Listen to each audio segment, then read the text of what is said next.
Good afternoon my dear. तो मैं उम्मीद करता हूं कि आप लोग अपने तैयारी को बेहतर करने में लगे होंगे और उसी को और बेहतर बनाने के लिए हम आप लोग के बीच लाइव हैं जी।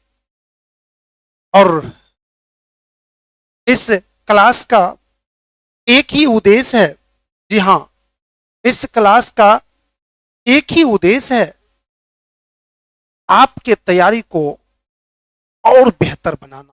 जी, आपके तैयारी को और बेहतर बनाना। तो माय डियर, मैं आज के क्लास को शुरू करूं उससे पहले आप लोग ये देख लीजिए कि आवाज, वीडियो आदि बिल्कुल ठीक ठाक से आप तक पहुंच पा रही है या नहीं, उसको देख लीजिए एक बार माय डियर बढ़िया से। मैं भी आप लोग के एक बार कमेंट को चेक कर लूं, फिर क्लास स्टार्ट कर देंगे हम।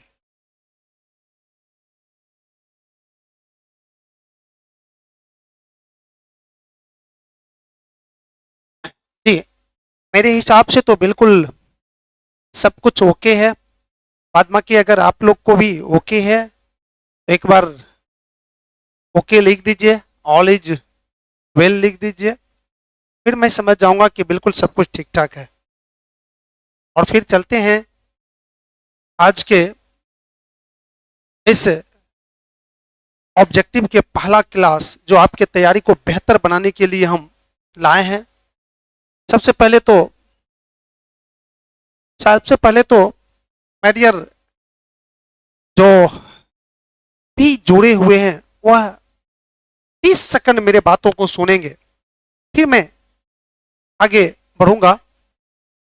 मैं बता दूं कि जितने भी हैं सभी लोग बहुत संख्या में जुड़ रहे हैं, सभी गुड इवनिंग कर रहे हैं, तो मैं सभी को एक बार गुड इवनिंग बोल दूं। और माय डियर, मैं अभी भी कहा कि मैं उम्मीद करता हूं कि आप अपने तैयारी को बेहतर करने में लगे होंगे। उसी को और बेहतर करने के लिए मैं आपके बीच लाइव आया हूं। और मैं बता दूं, ये लाइव जो 12th क्लास का, फिर अदर जो भी क्लास है सबका शुरू करेंगे। अभी 12th का जो शुरू हुआ है तो 12th का सिलेबस मैंने ये हिस्ट्री का पहले ही पूरा कर चुके हैं। और अब जब एग्जाम करीब आया है तब हम उसको फिर से एक बार रिवीजन करने के लिए, चूंकि मैं क्लास में भी कहता था और आज भी कह रहा हूं कि आपका रिजल्ट बेहतर कब होगा, जब आप रिवीजन करेंगे। जी हाँ, रिवीजन ही आपके रिजल्ट को बेटर बना सकता है, आपके रिजल्ट के रूपरेखा को तय कर सकता है। तो उसी रिवीजन को देखते हुए मैं ये क्लास चलाता हूं, ऑब्जेक्टिव का या सब्जेक्टिव दोनों। तो मैं बता दूं, कल 22 तारीख है और 22 तारीख से दिन के 1 से 2 के बीच में डिस्कस क्लास चलेगा। और वह डिस्कस क्लास में हमने जो पढ़ा चुके हैं या आपने जो पढ़े हैं उनमें से 2 तरह की बातें होगी। जो आपको डाउट होगा सबसे पहले वो हमसे पूछेंगे और फिर उस डाउट को बिल्कुल क्लियर करने के बाद फिर कुछ इंपॉर्टेंट जो बोर्ड के दृष्टि से हैं उस पर हम प्रकाश डालते हुए, और अभी जो हम पढ़ाने जा रहे हैं ये आज 44 क्वेश्चन पढ़ाएंगे, 44 ऑब्जेक्टिव पढ़ाएंगे। इसमें से यही ऑब्जेक्टिव को कल मैं आपसे, जब ऑफलाइन में क्लास आइएगा आप, तो रूबरू पूछेंगे हम आपको, और उसमें प्राइज इत्यादि का भी व्यवस्था है माय डियर। तो मैं उम्मीद करता हूं कि मेरे बात को शायद समझ गए होंगे। और हिस्ट्री का इस तरह से 13 क्लास चलेगा माय डियर। 13 क्लास में आपका हिस्ट्री खत्म हो रहा है, उसके बाद फिर ज्योग्राफी, पॉलिटिकल साइंस इत्यादि चलेगा। और हाँ, एक चीज और बता दूं, अगर ये यूट्यूब पर आप देख रहे हैं, अगर ये यूट्यूब का कोई ठिकाना नहीं रहता है क्या सजेस्टेड है या नहीं है, वैसे प्रयास करूंगा कि आपका बिल्कुल एक प्ले लिस्ट बना के उसको एक सजा के रखें ताकि आपको देखने में सुविधा हो, निकालने में सुविधा हो। लेकिन अगर आप चाहते हैं कि और बेहतर ढंग से इसको रखें, देखें, लंबे समय तक देखें, तो ऐप पर चले जाइएगा। मैंने लिंक वैसे भेज देंगे। SST point Arun sir app है, प्ले स्टोर पर जाके उसको डाउनलोड करके मात्र उसमें मैंने एक मामूली रकम 11 रुपया रखे हैं इस ऑब्जेक्टिव क्लास का, जिसमें सारे ऑब्जेक्टिव मिलेगा, चाहे हिस्ट्री हो, ज्योग्राफी हो, पॉलिटिकल साइंस हो, ये सब ऑब्जेक्टिव उन्हीं 11 रुपया में आपको मिलेगा। और एक बिल्कुल ही सजा हुआ जो क्रम बाय क्रम उसमें मिलेगा। चलते हैं हम लोग आगे, बात करते रहेंगे। और अब चलते हैं आपके वही जो लक्ष्य है, जो तैयारी जो अपने बेहतर करने का हर संभव प्रयास कर रहे हैं, उसको और बेहतर बनाने के लिए जा रहे हैं। तो चलिए हम लोग चलते हैं। All is thank you. चलते हैं आपके आज के क्लास का जो आज के क्लास का जो आपका पहला क्वेश्चन है उसको देखते हैं जी। आइए देखिए, पहला क्वेश्चन आपके स्क्रीन पर है और पहला क्वेश्चन है भारतीय पुरातत्व का। जी क्या है पहला क्वेश्चन? एक सेकेंड मेरे डियर, मैं भी थोड़ा सा एक पेन ले लूं बढ़िया वाला, ये ले लेता। भारतीय पुरातत्व का पिता किसको कहा जाता है? जी भारतीय भारतीय पुरातत्व का पिता किसको कहा जाता है? तो सबसे पहले तो ये पुरातत्व क्या होता है? भारतीय पुरातत्व, माय डियर, ये पुरातत्व को हम लोग जानेंगे। पुरातत्व का मतलब होता है पुरानी स्थल, पुरानी वस्तु, पुराने खंडहर, पुराने चीजें, उसको कहा जाता है पुरातत्व। और भारतीय पुरातत्व अर्थात पुरानी वस्तु, पुराने स्थल, पुराने चीज को एक पहचान दिलाने के लिए, एक संग्रहित रूप में रखने के लिए, एक खोजने के जो शुरुआती दौर था उसमें किस व्यक्ति का योगदान है, वही कहलाते हैं पिता इसके। तो किस व्यक्ति का योगदान है? तो चलते हैं ऑप्शन ए अलेक्जेंडर कनिंघम को, ऑप्शन बी मार्शल को, ऑप्शन सी SR राव को, और ऑप्शन डी हेरोडोटस को। तो इसका सही आंसर है मेरे डियर ऑप्शन ए जी।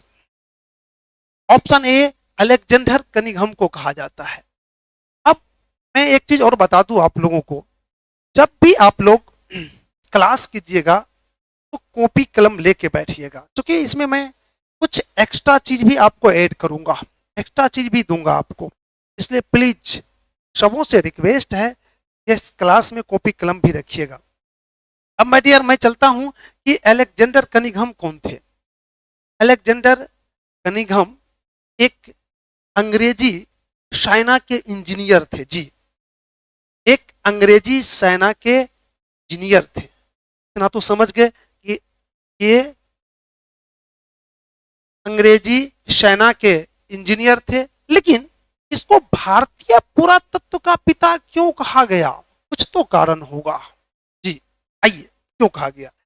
क्योंकि माय डियर मैं बता दूं, सबसे पहले भारत में पुराने वस्तु, पुराने स्थल, पुराने चीज को खोजने, उसके महत्व को सामने लाने, दुनिया को बताने का काम जो शुरू किया था तो यही किया था अलेक्जेंडर कनिंघम ही किया था माय डियर जी। अलेक्जेंडर कनिंघम भी किया था और इसके प्रयास से ही आपको बता दूं 1861 ईस्वी में जी, 1861 ईस्वी में भारत में पहली बार जी, भारत में पहली बार ये पुराने वस्तु इत्यादि हैं, इसको खोजने, संभाल के रखने इत्यादि करने के लिए एक संस्था गठित हुआ था। और भारतीय पुरातत्व संस्था, क्या नाम था? भारतीय पुरातत्व संस्था। और उस संस्था को गठन करने का भी श्रेय इसी को दिया जाता है। और उस संस्था का महानिदेशक यही बना था, पहला महानिदेशक। बहुत ऑब्जेक्टिव इससे बनता है। अब इंग्लैंड के होते हुए भी भारत में पुराने वस्तु की खोज करने, उसके देखरेख करने के लिए एक संस्था गठित किया था अलेक्जेंडर कनिंघम। इसलिए इसको माय डियर भारत में भारतीय पुरातत्व का पिता का संज्ञा दिया गया है, उपाधि दिया गया है। शायद क्लियर हो गया होगा आपके मन में कि अलेक्जेंडर कनिंघम को भारतीय पुरातत्व का पिता क्यों कहा जाता है। चलिए तो अब चलते हैं दूसरा क्वेश्चन। देखिए दूसरा क्वेश्चन आ गया आपका स्क्रीन पर। दूसरा है हड़प्पा सभ्यता का आकार कैसा था। बिल्कुल सिंपल, याद रखना है हर वक्त कि भारतीय सभ्यता का आकार कैसा था। तो आयताकार, बी में गोलाकार, सी में त्रिभुजाकार, डी में वर्गाकार। तो इसका सही आंसर है माय डियर ऑप्शन सी। जी कौन सा? त्रिभुजाकार। त्रिभुजाकार इसका, एक सेकेंड में दी,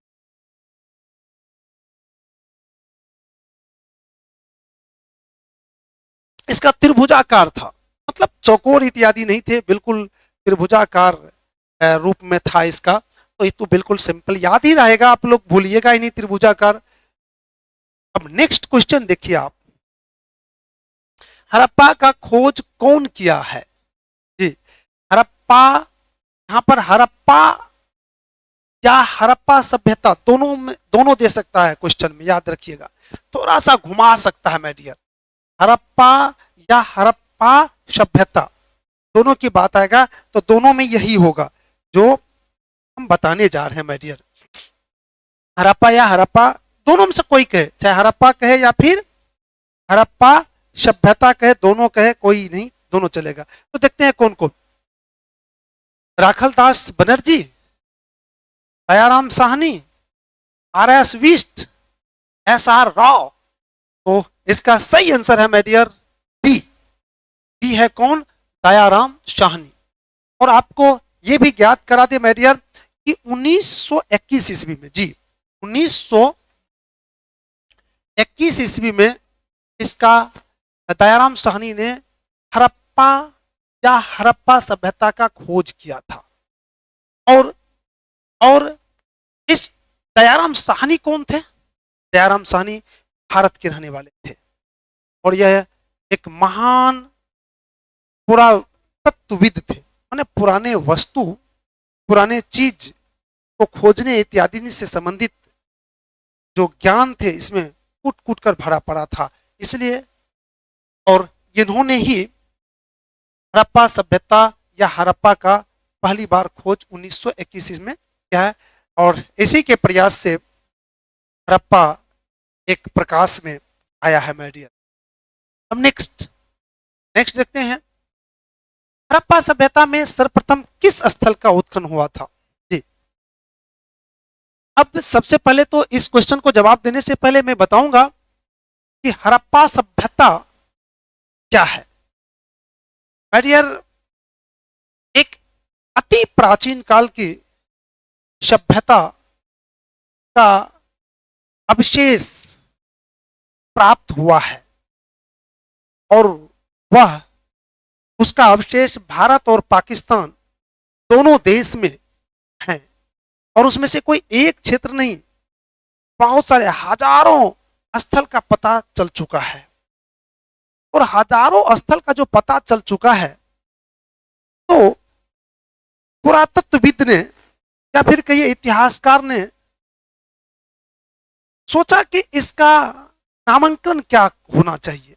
तो जब बहुत स्थल का पता चल गया तब इसके नामांकन की जब सवाल आया, नामांकन की जो बारी आई, तब तय किया कि जिस स्थान की सबसे पहली बार इसमें से खोज हुआ, जो हजारों स्थान, मैंने कहा कि हजारों स्थान की खोज हुई, जिस स्थान की पहली बार खोज हुई है उस स्थान पर इसका नामांकन किया जाए। तो सबसे पहले माय डियर हड़प्पा का खोज हुआ था। जी अभी भी मैंने बताया था हड़प्पा का। तो इसलिए हड़प्पा सभ्यता में सर्वप्रथम किस स्थल का उत्खनन हुआ था? तो हड़प्पा का। सही आंसर ए हो जाता है, हड़प्पा। नेक्स्ट क्वेश्चन देखिए, हड़प्पा सभ्यता का सबसे बड़ा नगर कौन था?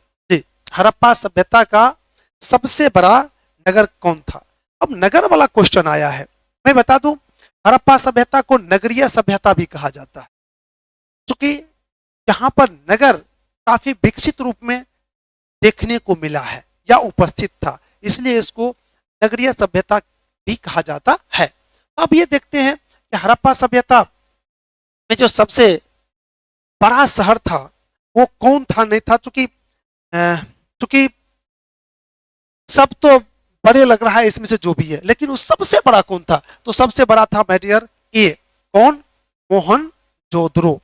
अब मोहनजोदड़ो जब आपने लिख लिए तो आपको जानने की इच्छा हुई होगी कि आखिर मोहनजोदड़ो की कितना क्या था नहीं था, वो भी जान लेते हैं हम लोग। तो माय डियर इसका जो क्षेत्रफल था वो 620 एकड़ था। कितना, 620 एकड़, ये इसका क्षेत्रफल था। अर्थात वैसे अगर माना जाता है माय डियर तो 250 से लेके 300 हेक्टेयर इसका क्षेत्रफल है, इसका मोहनजोदड़ो का जो सबसे बड़ा है। तो याद रखेगा मोहनजोदड़ो का सबसे बड़ा क्षेत्रफल था हड़प्पा सभ्यता में। अब नेक्स्ट, सिंधु सभ्यता का कौन सा स्थल मृतकों का टीला के रूप में विख्यात है?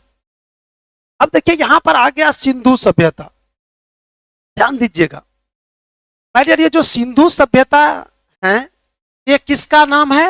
हड़प्पा सभ्यता का ही जी। हड़प्पा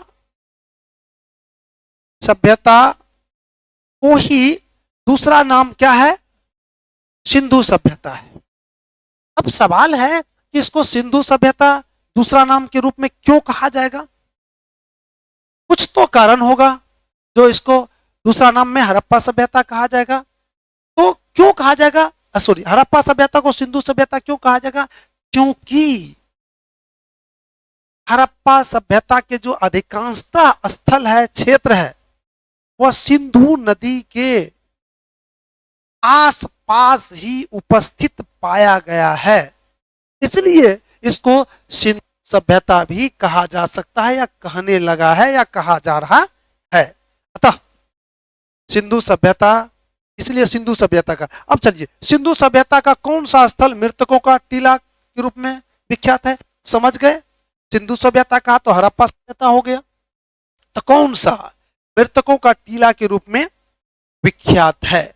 आइए, चंदुरो नहीं, ये भी नहीं है। क्या, हड़प्पा ये भी नहीं है। डी, कालीबंगन ये भी नहीं है। बी जी है कौन? मोहनजोदड़ो है। क्योंकि यहां पर दो शब्द है माय डियर, मोहन और जोदड़ो।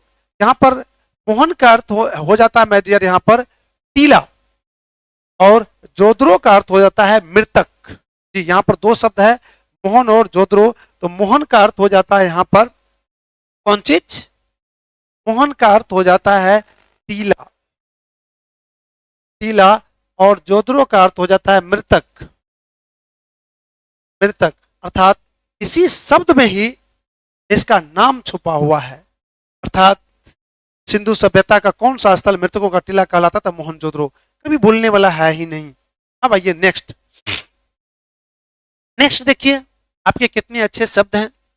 कालीबंगन का शाब्दिक अर्थ क्या होता है? जी, अर्थात ये सीधा पूछ रहा है क्वेश्चन कि ये जो कालीबंगन है इसका अर्थ क्या होता है?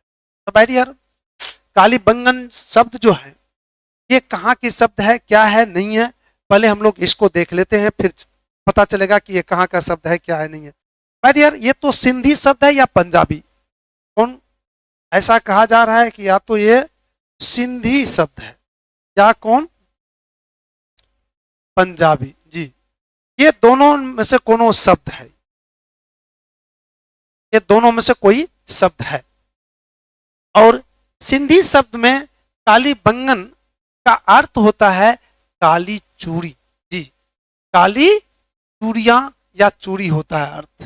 तो इस दृष्टि से हम देखते हैं कि सही आंसर कौन है? ए में कालीबंगन, सी में काली नाम, बी में काली चूड़ियां, डी में इनमें से कोई नहीं। तो इसका सही आंसर हो जाता है यहां पर क्या? बी, काली चूड़ियां। जी, सही अर्थ काली चूड़ियां हो जाती है। नेक्स्ट देखते हैं हम लोग, हड़प्पावासी किस धातु का उपयोग नहीं करते थे? जी, हड़प्पावासी किस धातु का उपयोग नहीं करते थे? यार यहां पर एक कंसेप्ट दे रहा हूं आपको, याद रखिएगा। हड़प्पा की जो सभ्यता है वो कांस की सभ्यता कहलाती है, कभी भूलने वाली नहीं। हड़प्पा की सभ्यता क्या कहलाते हैं? कांस सभ्यता कहलाते हैं। ये कांस सभ्यता कहलाते हैं। और क्यों कहते हैं कांस सभ्यता? क्योंकि क्योंकि वहां के लोग कांस धातु बनाते थे। कांस धातु क्या होता है माय डियर, वो सुन लीजिए। तांबा, तांबा में टीन को जब मिला दिया जाता था तो कांस बन जाता था। और उनसे जो वस्तुएं बनाई जाती थी, चाहे जो भी हो, चाहे शिकार करने वाला बात हो या अनुपयोगी वाली वस्तु हो, तो वो काफी टिकाऊ होते थे, काफी उसमें चमक भी होती थी, सब कुछ होता था। इसलिए ये लोग कांसा का ही उपयोग होता करते थे मुख्य रूप से। इसलिए हड़प्पा सभ्यता को कांस सभ्यता भी कहा जाता है, याद रखिएगा। तो निश्चित रूप से अदर चीज का किसी का वो ज्यादा उपयोग नहीं करते थे। तो हड़प्पावासी किस धातु का उपयोग नहीं करते थे? तो सोना का तो कर रहे थे माय डियर, इसका भी कर रहे थे, तांबा का भी तो कर ही रहे थे, चांदी का भी करते, लोहा का उपयोग नहीं करते थे वो लोग।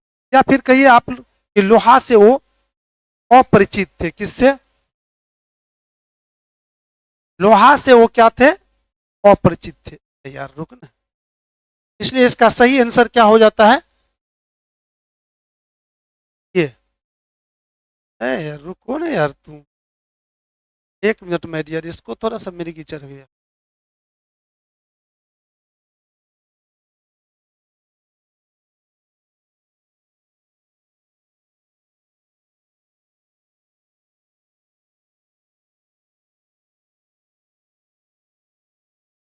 ये बी आंसर हो जाएगा। लोहा से ये लोग अपरिचित थे या लोहा का उपयोग ये लोग नहीं करते। अभी तक जो उत्खनन हुआ है तो उसमें लोहा का कहीं उल्लेख नहीं है, अतः लोहा का ये लोग उपयोग नहीं करते थे।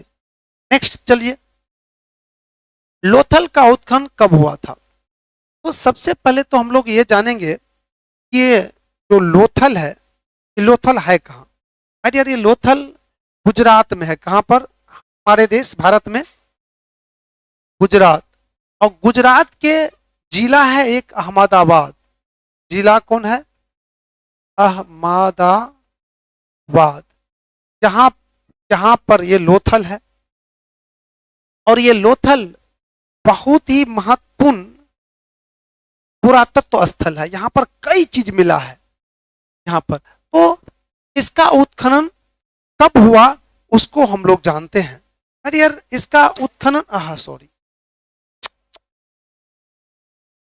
इसका जो उत्खनन हुआ है, सही उत्खनन मेडियर 1954 और से 1955 के बीच हुआ है, इसी के बीच हुआ है। और कौन किया है? तो MR राव, कौन? SR Rao, sorry SR Rao किया है इसका। लेकिन इसमें तो ऑप्शन है ही नहीं, अतः हम इसको मारेंगे क्योंकि इसका ऑप्शन टोटल गलत है। ऑप्शन है ही नहीं, इसको आप बना सकते हैं डी। 54 कर सकते हैं, 54 और 1955 कर सकते हैं। ये तो ये गुजरात में है, जिला अहमदाबाद में। और ये हड़प्पा सभ्यता के स्थलों में से एक ये भी है। अब चलिए हम लोग नेक्स्ट देखते हैं। नेक्स्ट है आपका मोहनजोदड़ो किस नदी के तट पर बसा हुआ है? जी बट यार याद रखिएगा, कुछ चीजें को याद रखना पड़ेगा आपको। कुछ चीज को याद रखना पड़ेगा कि मोहनजोदड़ो और हड़प्पा ये दो जगह या दो नाम हड़प्पा सभ्यता में महत्वपूर्ण है। तो मोहनजोदड़ो जो है ये सिंधु नदी पर है, सिंधु नदी। और हड़प्पा जो है वह रावी नदी पर है। ठीक, तो यहां पर किस नदी पर बसा हुआ है? तो सिंधु, ये सिंधु नदी। सिंधु नदी पाकिस्तान, अभी पाकिस्तान में जो सिंधु नदी है उसी पर ये, अर्थात मोहनजोदड़ो भी पाकिस्तान में ही है। नेक्स्ट चलिए, नेक्स्ट बढ़ते हैं हम लोग। मोहनजोदड़ो का खोज कौन किया था? अब कह रहा कि मोहनजोदड़ो का जो उत्खनन हुआ था वह किसके द्वारा किया गया था? माय डियर, मोहनजोदड़ो का उत्खनन ये राखल दास बनर्जी, ये अपने ही देश के, भारत के ही पुरातत्वविद थे और बहुत बड़े विद्वान थे, इतिहासकार, इतिहास के। इन्होंने ही, शायद ईस्वी भी मालूम होगा आप लोगों को, 1922 ईस्वी में। दो स्थल महत्वपूर्ण है, एक तो हड़प्पा, हड़प्पा का किया दयाराम साहनी 1921 में, जबकि मोहनजोदड़ो का किया राखल दास बनर्जी 1922 में। अब नेक्स्ट क्वेश्चन चलिए, फिर आ गया सिंधु घाटी सभ्यता। आप लोगों को कंफ्यूजन अब नहीं होगा। सिंधु घाटी सभ्यता में विशाल स्नानागार का अवशेष कहां से प्राप्त हुआ? माय डियर, स्नानागार मतलब वही स्नान घर जिसको हम लोग कहते हैं बाथरूम, अभी जो कर रहे हैं। ये बाथरूम का अवशेष कहां से प्राप्त हुआ है, क्या है, नहीं है, वो हम लोग देख लेते हैं। तो हड़प्पा से बी में, मोहनजोदड़ो से सी में, लोथल से डी में, कालीबंगन से। तो इसका सही आंसर है माय डियर मोहनजोदड़ो से। जी, मोहनजोदड़ो में एक बहुत बड़ा बाथरूम मिला है माय डियर, और उसकी लंबाई बता दूं, लंबाई लंबाई माय डियर लगभग 39 फीट है, और चौड़ाई माय डियर 23 फीट, 23 फीट है। बहुत लंबा चौड़ा, 39 फीट लंबा और 23 फीट चौड़ा। समझ सकते हैं कि इतना बड़ा तो इतना लोग घर भी नहीं बनाते हैं, और इतने बड़े वहां पर एक बाथरूम का एक अवशेष मिला है। कहां पर, कहां पर? मोहनजोदड़ो में। और देखिएगा, याद रखिएगा, सबसे बड़ा शहर मोहनजोदड़ो, सबसे बड़ा स्नानघर कहाँ? तो मोहनजोदड़ो में। ये सब कुछ बातें हैं जो ध्यान रखिएगा तो आपको भूलिएगा नहीं। सिंधु घाटी सभ्यता में सबसे विशिष्ट पुरातत्व वस्तु क्या है? कह रहा है माय डियर कि सिंधु घाटी सभ्यता तो समझ ही चुके हैं, जिसको हड़प्पा की सभ्यता भी कहा जाता है। इसमें सबसे विशिष्ट, विशिष्ट का मतलब कि सबसे महत्वपूर्ण, क्या हुआ? सबसे, सबसे महत्वपूर्ण, महत्वपूर्ण वस्तु कौन था? तो माय डियर, सबसे महत्वपूर्ण वस्तु कौन था? ऑप्शन ए मोहर, ऑप्शन बी सिक्का, ऑप्शन सी मनके, ऑप्शन डी खिलौना। इसमें सबसे महत्वपूर्ण था ऑप्शन ए, कौन? मोहर। जी, मोहर को सबसे महत्वपूर्ण वस्तु माना गया है हड़प्पा सभ्यता के, सबसे एक तरह से कहिए काम वाले। नेक्स्ट, नेक्स्ट देखिए, हड़प्पा सभ्यता में किस वृक्ष की पूजा प्रमुखता होती थी? वैसे तो वृक्ष की पूजा करने की प्रथा अति प्राचीन काल से है, लेकिन हड़प्पा सभ्यता में और सब वृक्ष की भी होता था, लेकिन कुछ ऐसे वृक्ष हैं जिसकी पूजा मुख्य रूप से होती थी। ऑप्शन ए पीपल, ऑप्शन बी नीम, ऑप्शन सी आम, ऑप्शन डी बरगद। तो इसका सही आंसर है माय डियर ऑप्शन ए, कौन? पीपल। जी हाँ, पीपल को लोग बड़ी ही पवित्र मानते थे और उसका पूजा करते थे। वैसे भी पीपल की वर्णन क्या करें, पीपल की महत्व क्या बताएं।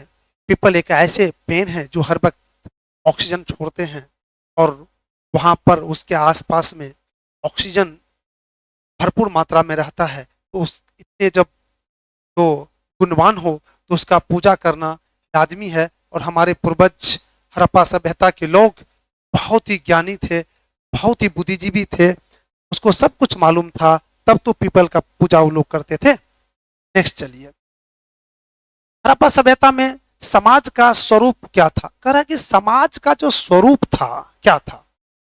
अब चलिए, अभी अभी अपने समाज के स्वरूप क्या है प्रेजेंट में? अगर वर्तमान में पूछ दे कि वर्तमान में समाज का स्वरूप बहुत दृष्टि से होता है। ऑप्शन को देख के पता चलेगा क्या किस दृष्टि से पूछ रहा है। देखिए, माता पिता फलना चिलना पूछ रहा है, तो पिता प्रधान या माँ प्रधान।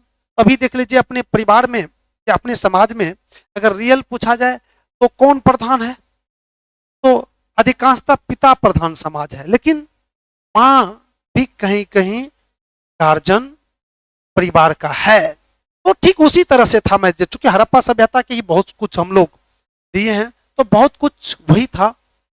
तो इसमें है कि हड़प्पा सभ्यता में समाज का स्वरूप कैसा था?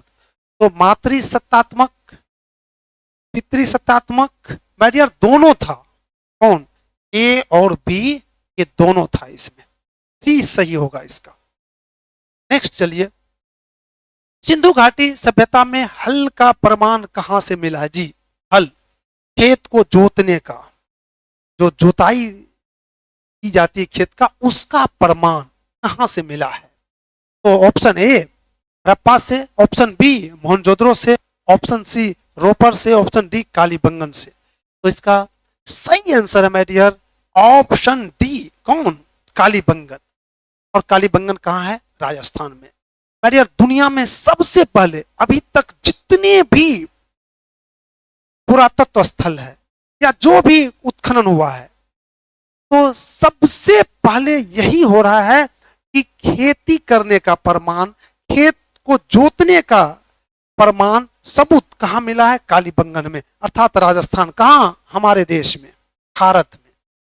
और इसलिए तो भारत को कृषि प्रधान देश कहा भी जाता है।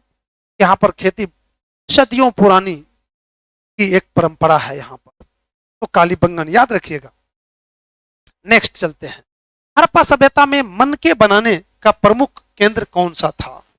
माय डियर सबसे पहले तो जानेंगे मनका क्या होता है।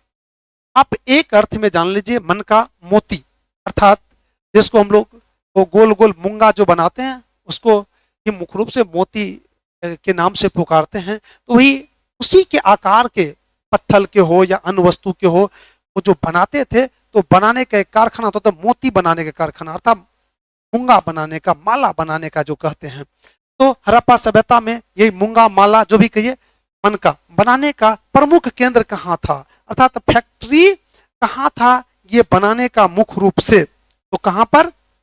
लोथल में। और लोथल कहां है? भारत में। और भारत में कहां?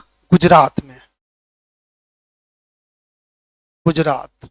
जी, अब चलते हैं नेक्स्ट। हाँ, बढ़िया बढ़िया, बिल्कुल। आप लोग क्या कर सकते हैं, क्या लिखे? हड़प्पा वासी डीपी का करते हैं। अच्छा, हम देख रहे हैं माय डियर, सारा कुछ जो भी आ रहा है सामने, सब कुछ वो भी आएगा क्वेश्चन। हड़प्पा संस्कृति की जानकारी कब हुई? कह रहा है कि हड़प्पा संस्कृति, संस्कृति मतलब हमारे जो रीति रिवाज है, पुरानी रीति रिवाज है, उसकी जानकारी कब मिली? तो 1921 में, बी में 1923 में, सी में 1925 में, डी में 1927 में। अब है कि हड़प्पा संस्कृति की जानकारी हमको कब मिलेगी? जब हड़प्पा सभ्यता की खोज होगी। तो हड़प्पा सभ्यता की खोज कब हुई? तो 1921 में। तो संस्कृति की जानकारी भी कब मिलेगी? अर्थात आंसर क्या हो गया? ए, 1921। नेक्स्ट, नेक्स्ट है हड़प्पा किस नदी के किनारे बसे? मैंने अभी भी कहा था आपको, सिंधु और हड़प्पा ये दोनों से जुड़े हुए बहुत सारे क्वेश्चन पूछे जाते हैं और याद रखना चाहिए। तो महत्वपूर्ण जगह स्थान भी है, और दोनों वैसे पाकिस्तान में ही है, लेकिन फिर भी दोनों को थोड़ा सा अपने 18 नंबर के क्वेश्चन फिर से बता सकते हैं सर? हाँ, क्यों नहीं? क्या हुआ 18 नंबर में माय डियर? हड़प्पा सभ्यता में मनके, मनके बनाने का प्रमुख केंद्र कौन था? मनके का तात्पर्य होता है माय डियर, ये जो माला बनाते हैं ना, वो जो मोती टाइप में काट काट के बनाते हैं, चाहे पत्थर के हो, लकड़ी को हो, तुलसी के हो या अन्य चीज का हो, तो वही होता है मनके। तो वो मनके बनाने का प्रमुख केंद्र कहाँ था? तो हड़प्पा में, बनावली में, सुनुद्रो में। तो इसका लोथल में था, अपने भारत के गुजरात में। इस यहाँ पर प्रमुख केंद्र था। जी बिल्कुल, क्यों नहीं, मैं आपके साथ हूं। आपके हर एक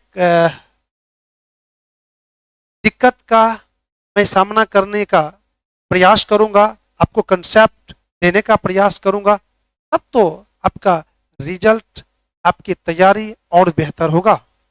चलिए आइए हम लोग नेक्स्ट देखते हैं। लोग बात कर रहे थे 20 में, हड़प्पा सभ्यता किस नदी के किनारे है? मैंने अभी भी बताया था, इसमें कहने की जरूरत नहीं है। ए में सिंधु, बी में सतलज, और सी में सरस्वती, और डी में रावी। इसका सही आंसर है रावी, डी। नेक्स्ट, हड़प्पा सभ्यता का दूसरा नाम था? हड़प्पा सभ्यता के तो वैसे बहुत सारे नाम हैं, और दूसरा नाम तो ऑप्शन से हम लोग देखेंगे कि कौन सा नाम है, क्योंकि उसका बहुत सारे नाम है।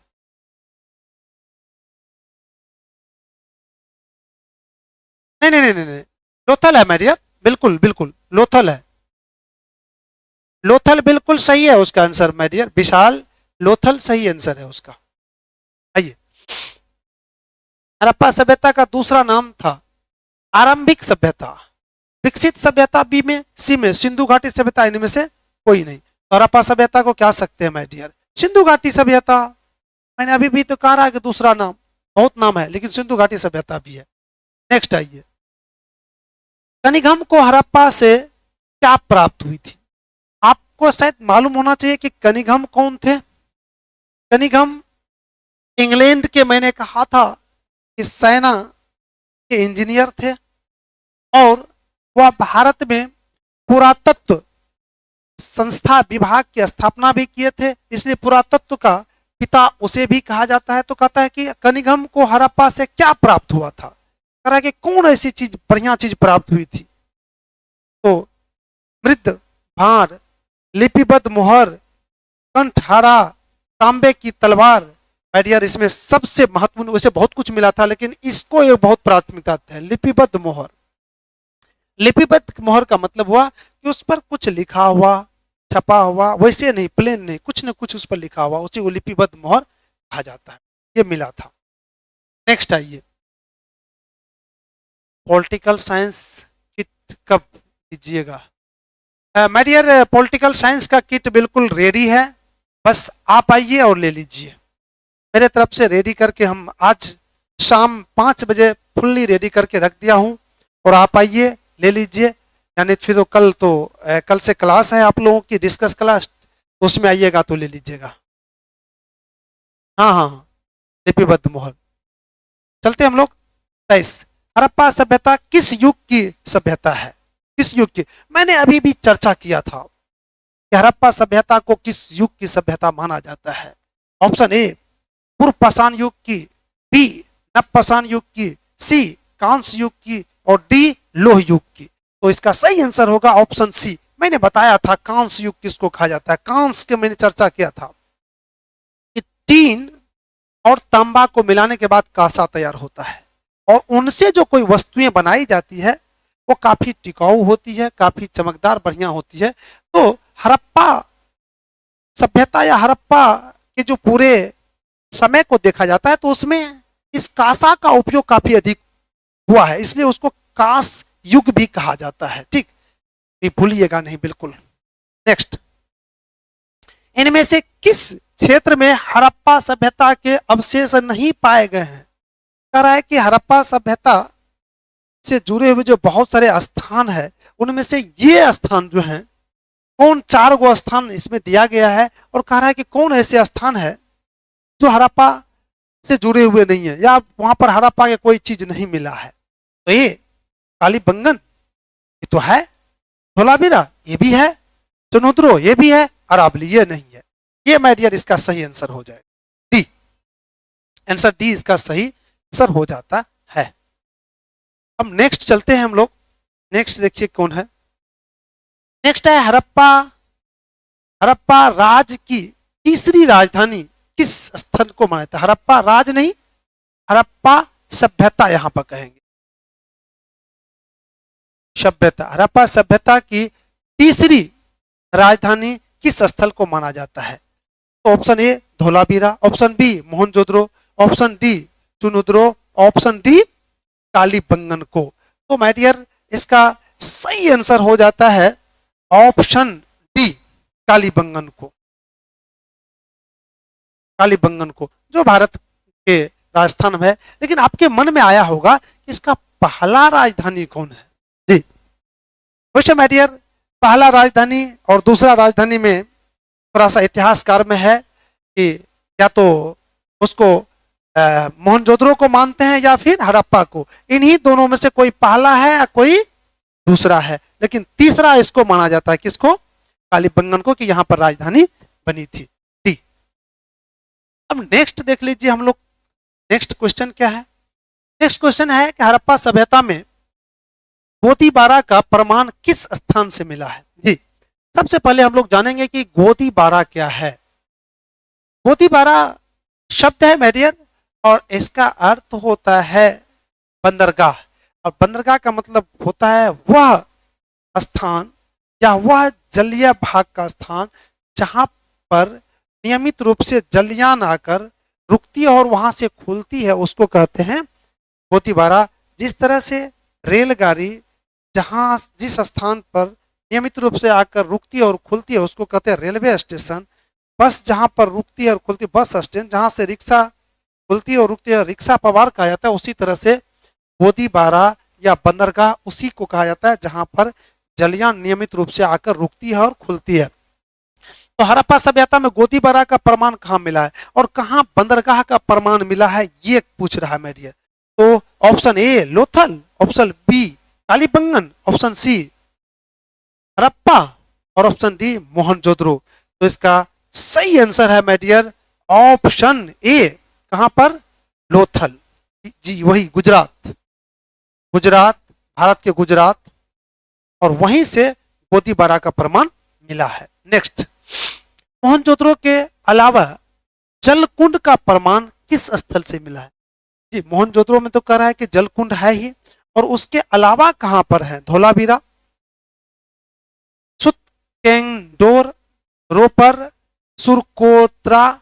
तो इसका सही आंसर, वैसे तो ये नाम छोड़ दीजिए, तो ये सब नाम तो है ही नहीं हड़प्पा से जुड़े हुए, तो इसका इन दोनों पर विचार किया जाए, लेकिन इसका सही आंसर ये ही है, धौलावीरा। ये धौलावीरा में जलकुंड का प्रमाण मिला है। वहां भी वैसे तो मोहनजोदड़ो में बहुत बड़ा जलकुंड है, लेकिन यहां पर भी जलकुंड है।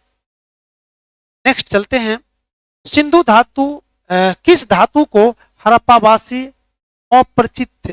किस धातु से हड़प्पावासी अपरिचित थे? अभी भी आप लोग को मालूम था, इससे पहले भी इसकी चर्चा हुई है, इसलिए यहां पर भी आप लोग एक बार इसका जवाब अपने हिसाब दे सकते हैं मेडियर। ए में सोना, बी में तांबा, सी में कांसा, डी में लोहा। तो इसका सही आंसर सभी को मालूम होना चाहिए, इसका सही आंसर डी लोहा। अब नेक्स्ट देखते हैं। वैसे 44 क्वेश्चन है मेडियर, याद रखिएगा, डेली 44 क्वेश्चन हम देंगे डेली। नेक्स्ट है, हल से जोते खेत के साक्ष्य कहां मिले हैं? वो तो अभी भी चर्चा किए थे, थोड़ा क्वेश्चन घुमा के है सर, अन्नागार भी बता दीजिएगा। हाँ क्यों नहीं, हाँ चलिए, हल से जूते हुए खेत, आपके सारे क्वेश्चन का जवाब मिलेगा मेडियर, सब चीज है, लोग थोड़ा सीरियली से चल रहे हैं। हल से जूते खेत के साक्ष्य कहां मिले हैं? Option A Kalibangan, option B Rangpur, option C Lothal, और ऑप्शन डी रोपर। जी रोपर। तो ये में हम लोग देखते हैं कि कहां हल से अभी भी मिला है, पता चलना चाहिए आप लोग को। तो इसका सही आंसर हो जाता है कालीबंगा। कहां पर? कालीबंगा राजस्थान में, यहीं पर हल से जोते हुए खेत का प्रमाण मिला है।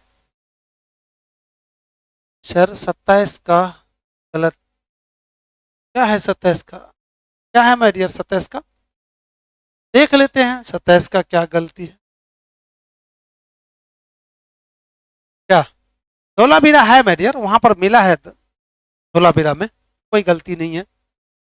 मोहनजोदड़ो में है ही है, धोलावीरा में भी जलकुंड का प्रमाण मिला है। हम लोग हल से जोते हुए खेत के साक्ष्य, तो ये हो गया आपको कालीबंगा। उसके बाद चलते हैं 31, मोहनजोदड़ो किस भाषा का शब्द है? मैंने अभी भी कहा था कि मोहनजोदड़ो शब्द जो है, दो शब्द मोहन प्लस कौन जोदड़ो से मिलकर बना, और ये दोनों कौन सा भाषा है? मैंने कहा था या तो सिंधी है या पंजाबी है। यहाँ पर ऑप्शन में आपको सिंधी दिया गया है, तो इसका सही आंसर हो जाता है बी हो जाता है मेडिया। नेक्स्ट, हड़प्पा सभ्यता में अग्निकुंड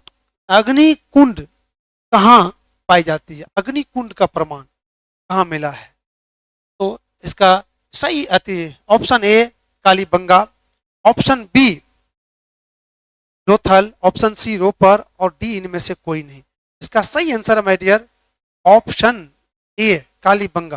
कालीबंगा से बहुत कुछ मिल रहा है माय डियर, साथ यहीं पर अग्निकुंड का भी प्रमाण मिला है। नेक्स्ट, लोथल कहाँ स्थित है? ये तो कई बार चर्चा हो चुका है, इसका जवाब तो आप लोग खुद दे सकते हैं कि लोथल कहाँ।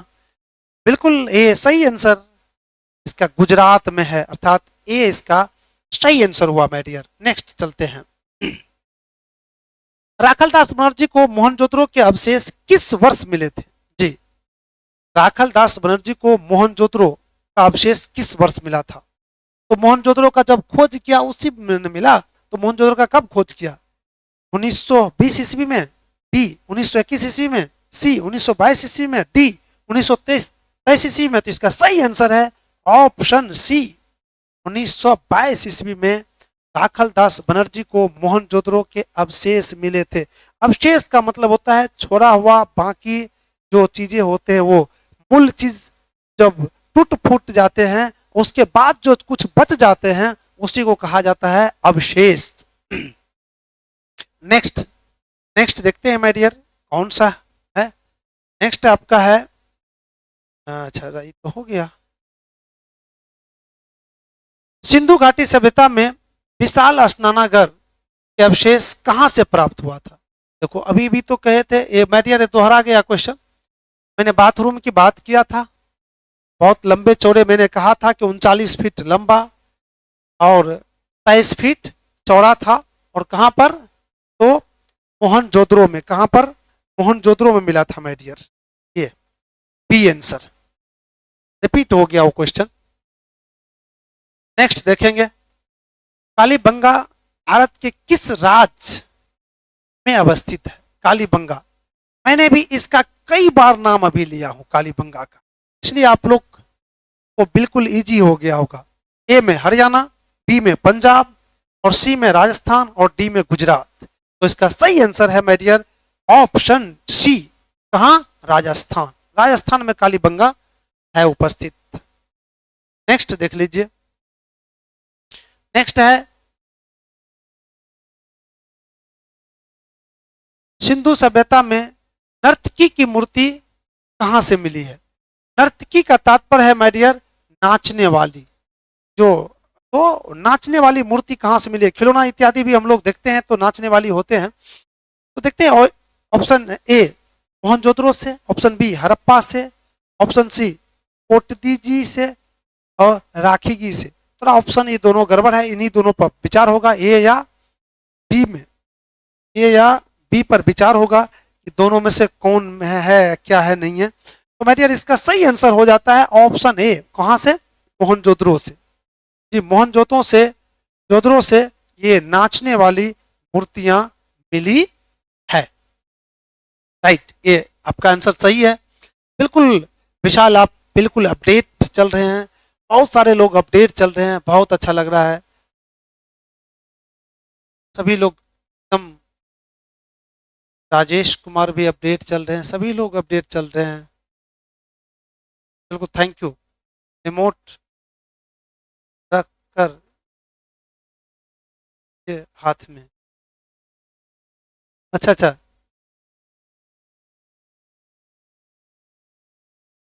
चलिए नेक्स्ट नेक्स्ट हम लोग देखते हैं, सुमेर से प्राप्त अभिलेख में किस देश को नाविकों का देश कहा जाता है? मिलवा को, दिल मुन्नू को, मांगन को, इनमें से कोई नहीं। तो इसका सही आंसर है माय डियर ए मिलवा को। और इसलिए इसको कहा जाता है क्योंकि यहाँ पर या ये क्षेत्र बहुत सारे व्यापारिक समुद्री मार्ग या जल मार्ग से जुड़े हुए थे, इसलिए यहाँ के अधिकांशतः लोग वही नाविक वाला ही काम करते थे, इसलिए नाविकों का देश इसको कहा जाता है।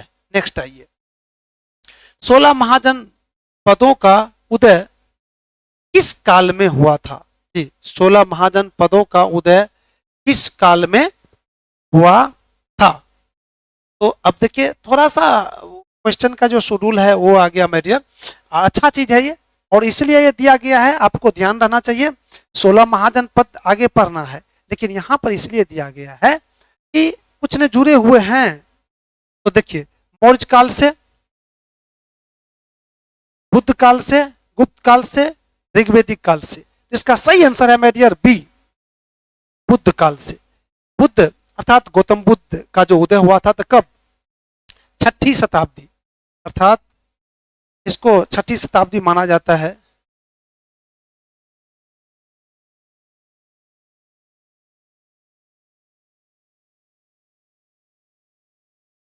शताब्दी, इसको 16 महाजनपद भी उसी समय उदय हुआ था। 16 महाजनपद क्या है मैं बता दूं एक बार बढ़िया से। भारत जो थे ये 6ठी शताब्दी आसपास या फिर कहिए प्राचीन काल में 16 को मुख्य क्षेत्र में बटा हुआ था, जिसको हम लोग आज के राज कह सकते हैं। वही 16 को राज कहलाते हैं, वही 16 महाजन पद कहलाते हैं। तो उसमें किस काल में उदय हुआ था ये 16 गो राज्य, 16 गो क्षेत्र? तो बुद्ध काल में या 6ठी शताब्दी में, ये हम लोग जान, ये भी जान सकते हैं, इसके जगह पर ये भी हो सकता है। नेक्स्ट आइए, 16 महाजन पदों में से सबसे शक्तिशाली, मैंने कहा अभी भी कि 16 महाजन पद का मतलब है कि भारत के 16 प्रमुख क्षेत्रों से, भारत के 16 प्रमुख राज्यों से, तो उसमें 16 को जो क्षेत्र था या राज्य था, तो सबसे मजबूत कौन था उसका बात कर रहा है। तो माय डियर इसका सही आंसर है ए, मगध। ये मगध सबसे मजबूत था और अधिकांशता जो उधर बच गया आपको 15, उनमें से अधिकांशता को अपने मुंह मिला लिया था। अब नेक्स्ट क्वेश्चन देखते हैं, शिशुपाल कहाँ का राजा था? अच्छा आ गया तो कोई बात नहीं, शिशुपाल का काफी नाम है माय डियर। तो ये कहाँ के राजा थे? ये सब पूछा हुआ क्वेश्चन है माय डियर। तो एक थे चेदी, ये एक क्षेत्र है या राज्य कहिए, वहीं के राजा थे चेदी के। और नेक्स्ट और आज के क्लास के लास्ट क्वेश्चन आपका है कि अशोक का अभिलेख किस भाषा में है? अर्थात अशोक जो अभिलेख, जो चूंकि अभिलेख का प्रचलन मुख्य रूप से अशोक के द्वारा ही हुआ है, अर्थात ठोस वस्तु पर खोद कर लिखने की परंपरा, पत्थर पर लिखने की परंपरा अशोक ने शुरू किया है। तो उसके कौन से लिपि में थे? तो हम लोग देख लेते हैं, ए में हिंदी में, बी में संस्कृत में, सी में उर्दू में, डी में प्राकृतिक। इसका सही आंसर है कौन? डी, इसमें प्राकृतिक में। तो माय डियर हम लोग बिल्कुल समय का उपयोग किए। मैं तो वैसे ही दे दिया था 1 घंटा, लेकिन लगभग 1 घंटा लग ही गया और हम लोग बढ़िया से पढ़ भी लिए। और अब मैं उम्मीद करता हूं कि आपको कंसेप्ट मिल गया होगा। और मैं ये भी बता दूं कि इसमें ऐसे ऐसे ऑब्जेक्टिव को मैं कलेक्ट किया हूं जो आपके बोर्ड ने कई बार पूछ चुका है, और उन्हीं से रिलेटेड जो पूछा है, उन्हीं से संबंधित या उसी के औकात वाले ऑब्जेक्टिव को मैंने इसमें शामिल भी किया हूं। माय डियर सर कल कितना बजे आना है? कल 1 बजे से है आप लोगों का, 1 बजे से जी, 1 बजे से क्लास होगी आप लोगों का, 1 से 2 जी, 1 से 2। मैं उम्मीद करता हूं कि आप लोग को ये क्लास अच्छा लगा होगा। और माय डियर अभी ये 10-15 रोज इस टाइम में आपका, चूंकि ऑब्जेक्टिव बहुत बेस है और ऑब्जेक्टिव में एक तरह से कहिए कि मैथ जैसे अंक मिलता है, और आपको उम्मीद है कि मैंने जो वो ऑब्जेक्टिव का किट दिया हूं और ये जो क्लास ले रहा हूं, और इसके बाद आपको ऑब्जेक्टिव में कहीं कोई दिक्कत नहीं होगी। सर आप जो ऑब्जेक्टिव डायरेक्ट याद कर, थैंक यू माय डियर, और प्रयास करेंगे माय डियर। आज तो आपका पहला है, फिर कल आइए इसी तरह से, चूंकि अब तो लास्ट टाइम है ना, हम लोग अगर जितना आपके तैयारी को मैं बेहतर, आपके तैयारी को और बेहतर बनाने का हर संभव प्रयास करेंगे। तो माय डियर मैं उम्मीद करता हूं कि आप लोग अच्छे से तैयारी करते होंगे। और कल जो आएंगे आप लोग, तो जो पहला चैप्टर का जो 5 सब्जेक्टिव क्वेश्चन है उसको भी पूरी तरह से तैयार करके आएंगे।